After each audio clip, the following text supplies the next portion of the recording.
petite session de canyoning, ça vous tente? Allez, c'est parti!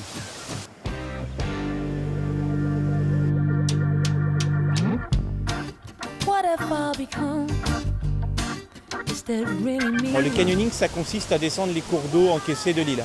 Il se pratique en désescalade lorsque c'est possible, en rappel à l'aide de cordes lorsque c'est nécessaire. On peut aussi descendre en pratiquant des toboggans, c'est-à-dire une descente en glissade sur les fesses contrôlée, voire des sauts avec un contrôle de l'arrivée en bas.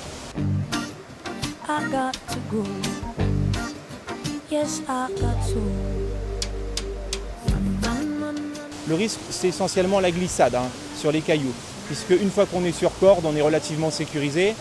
Ça, c'est les risques de base. Le risque un petit peu plus présent quand on est en phase extrême, c'est le saut.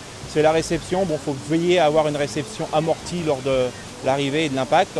Sinon, il n'y a pas plus de risque que ça, il ne faut pas exagérer. C'est quand même une grosse balade, une belle randonnée artistique et un peu physique en forêt.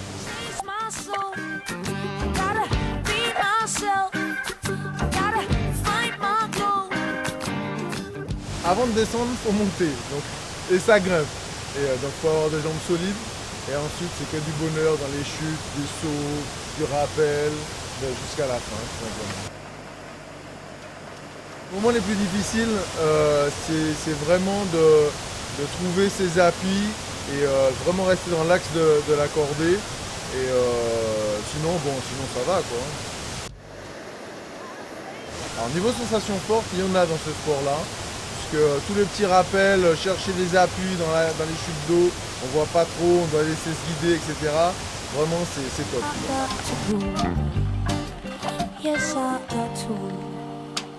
Alors vous savez quoi faire maintenant? Moi j'y retourne, on se retrouve très bientôt dans l'embauche.